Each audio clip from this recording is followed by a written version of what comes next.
Welcome, everyone, to our deep dive today. And let me tell you, we're tackling something I bet you've wondered about. Can what you eat actually make you smarter? We're diving headfirst into Genius Foods. This one's by Max Lugavere. Really gets into how food and brain power are tied together. Pretty fascinating stuff. And what's really grabs you about this book, it's not just a dry read, all facts and figures. It's got this personal touch. Yeah. Because the author's own mom dealt with cognitive decline. So there's this urgency, but also it's relatable. Yeah, you feel like he's not just giving information, he's on a mission to figure out how to not just slow down that decline, but like how do we make our brains the best they can be right from the start? And speaking of he doesn't sugarcoat it, this book really lays out how our modern brains are struggling. Imagine this. Our brains, right? They were shaped over thousands of years, hunting, gathering, and boom, suddenly they're in this world, our world, with stimulation, 24/7 processed food everywhere. It's like trying to run some super advanced software, but your computer's ancient. The book even points out something kind of scary. Our brains have actually gotten smaller over time, across generations. Wait, shrunk. Okay, that's kind of freaky. What's causing that? It's a bunch of things, but two biggies are the shift away from all that hunter-gatherer stuff, super active, right? And then, no surprise, what we're eating these days, big culprit. You guessed it, sugar. Okay, but come on. We all know about sugar rushes and crashing. What's this book saying that's new about sugar in our brains? It's way more than just a quick energy dip. Think of it this way. The book talks about glycation. Basically, sugar molecules are like these tiny wrecking balls going around damaging your proteins. And guess what? Your brain's got proteins too. So every time I have a soda or a donut, I'm basically making my brain age faster. Pretty much. High A1C, that's what measures your average blood sugar. It's like hitting fast forward on aging your whole body, but that includes your brain. But here's where Genius Foods gets hopeful. It gets into other things your brain can use for fuel, especially. Fat. Hold on, fat. As in the stuff we've been told is like the enemy for decades. The book makes a strong case for healthy fats being what your brain actually wants. It talks about ketones. These are molecules your body makes when it burns fat instead of glucose. Think of it as biochemical liposuction, happening when you cut back on carbs and your body gets good at using fat for energy. So we're talking swapping out the candy for like avocados, nuts, that kind of thing. Exactly. And get this, the book even suggests that Alzheimer's could be like brain diabetes, where your brain can't use glucose, right? Oh, that is a big claim. Okay, but what about all the other stuff that affects how we think and feel? Mood, focus, memory. What the books say about all that? That's where neurotransmitters come in. They're like the chemical messengers in your brain. Dopamine, serotonin, those guys, they control a lot of how we feel and think. With the brain's own little chat system, right? Exactly. And Genius Foods goes into how things we do, exercise, sunlight, even the bacteria in our gut can mess with those neurotransmitters. I've heard about that gut-brain connection, but it always seemed kind of vague. Like, how does that even work? It's wild.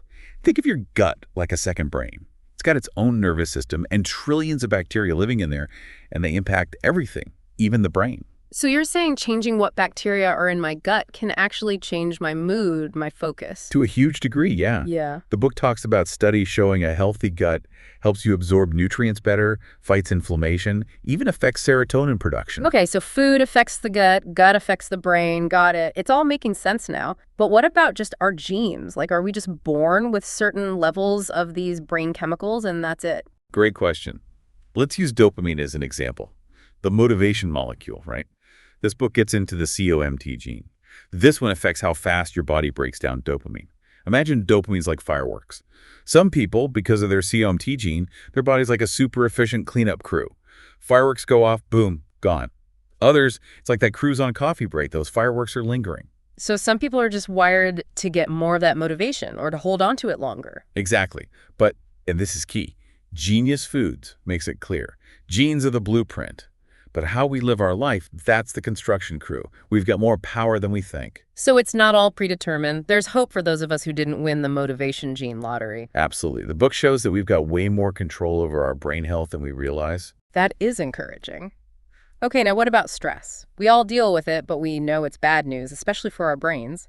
What's the take here? Stress is tricky. Yeah. The chronic kind, yeah, terrible for you. Yeah. But short bursts, like when we exercise, can actually be good. It's like that what doesn't kill you makes you stronger idea. Right? Exactly.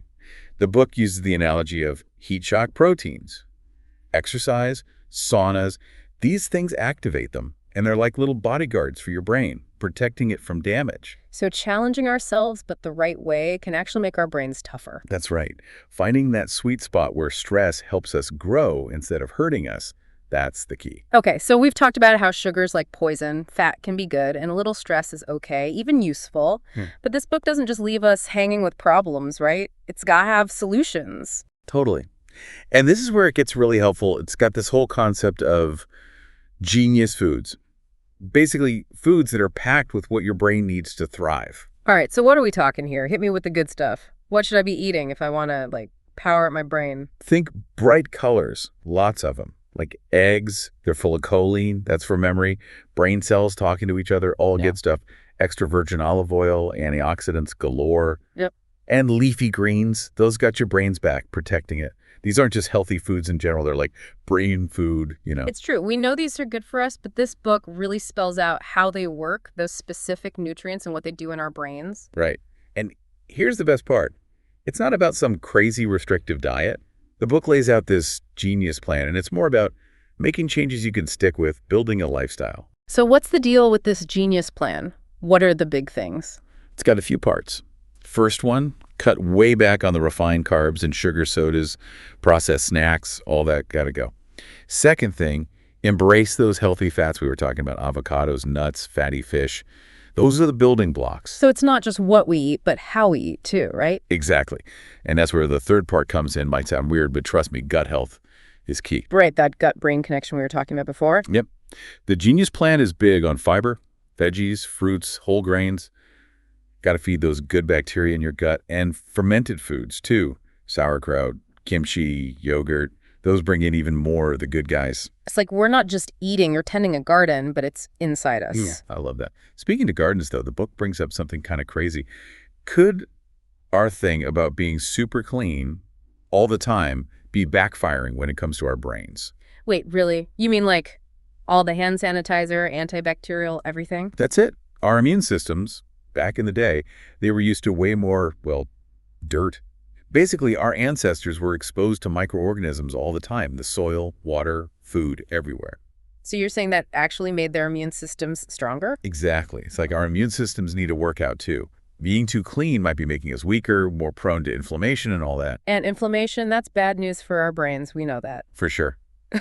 It's complicated, but it does make you think twice about reaching for the hand sanitizer every 2 seconds. Maybe dirt should be called immune system training or something. So are we saying ditch the soap and go roll in the mud now? Let's not get crazy. But there are things we can do to have a healthy microbiome and not go overboard with the whole sterile thing. Which brings us back to the Genius Plan and those gut-healthy foods. Right, all that fermented stuff, the fiber, prebiotics. Bingo, prebiotics are like food for the good bacteria. They're in things like onions, garlic, asparagus. Okay, so food, check. But this Genius Plan isn't just about what's on our plate, right? Nope. It's big on sleep. Got to be good sleep. Managing stress, meditation, nature, that kind of thing. And of course, exercise. All that stuff we know we should be doing, but, Easier said than done, right? But the book makes it clear these aren't just for feeling good. They directly impact your brain health. It's like building a life, a whole world that's good for your brain. Exactly. And speaking of optimizing our world, there's something else the book talks about that's often overlooked: fasting. Fasting? You mean like not eating at all? How does that fit in? So fasting, or specifically intermittent fasting, can do amazing things for your brain and body. Okay, for those of us who are clueless, what is intermittent fasting? It's not starving yourself, don't worry. It's more like choosing when you eat. So you might skip breakfast and have your first meal at noon, so your overnight fast is longer. So it's not what you eat, but when you eat. You got it. And there's more and more research showing that going back and forth between eating and not eating can kickstart stuff in your body that your brain loves. Like what kind of stuff? Well, there's this process called autophagy, which is basically your body's way of cleaning up on a cellular level. Cells break down the old junk, recycle it like a big spring cleaning. Sounds like a good thing. Oh, it is. And studies show this autophagy can seriously boost brain health. For one, it's linked to higher BDNF. That's a protein that helps brain cells grow and survive. Like brain cell fertilizer. Exactly. And there's many. Intermittent fasting has been linked to better thinking, better memory, even protection from those brain diseases that happen as we age. Wow. Okay, that's impressive. But I'm guessing fasting isn't for everyone, right? You're right. One size doesn't fit all. Definitely talk to your doctor before you make big changes to how you eat. Especially for people with health conditions, pregnant or breastfeeding, all that. For sure. And even if you're healthy, got to listen to your body, do it the safe way, the sustainable way. The book's got great advice on how to ease into different kinds of fasting and what to do if you have any side effects. So it's like this whole genius plan. It's not just about food, right? It's how we handle stress, what we do, even just the way we think about being clean and stuff. Exactly. It's like our brains aren't just separate things. They're part of everything else going on in our bodies, and our environment matters too. We've all heard you are what you eat, but this is like next level. It's our brains too, not just our bodies. Totally. And one thing that really comes through in Genius Foods is how much the author cares about this. You can tell it's not just research for him, it's personal. Right. He walks the walk. He made these changes, saw how much it helped him, and you feel that in the book. Pretty inspiring. Totally. And that makes it fun to read. It's like you're having a conversation with a friend who's also like a total brain health nerd. It's the science, but breaking down so you can actually use it. It's about giving people the power to do something. You're not stuck with whatever brain you were born with. You can make choices that'll make a difference years from now. 100%. And speaking of choices, gotta mention this before we finish up, the book ends with a real head scratcher. Could being obsessed with cleanliness, like we are now, actually be messing with how our brains develop? Whoa, okay, that's one I haven't heard before. We're all about hygiene, sanitation, all that good stuff. But what if we took it too far? It's something to think about, especially now that we're learning about the gut-brain thing and how important it is to have all kinds of bacteria in there. Maybe what we call dirt isn't always a bad thing. Makes you realize we don't have it all figured out yet, you know? Our brains are still this big mystery we're trying to solve. That's what makes it so cool, though. We're learning new things all the time. And books like this one, they connect the dots between the science-y stuff and what we can actually do in our lives. Exactly. It's been awesome digging into all this with you today. If you want to learn more, and I'm guessing you do, go check out Genius Foods by Max Lugavere. Super interesting research, really helpful tips, and honestly, it'll get you fired up about taking care of your brain. Couldn't agree more. And don't forget, this brain health thing, it's a marathon, not a sprint. Keep learning, stay curious, and make those brain-boosting choices every chance you get. Love it. Thanks for being here on our deep dive into Genius Foods. Until next time, stay curious, everyone, and keep those brains sharp.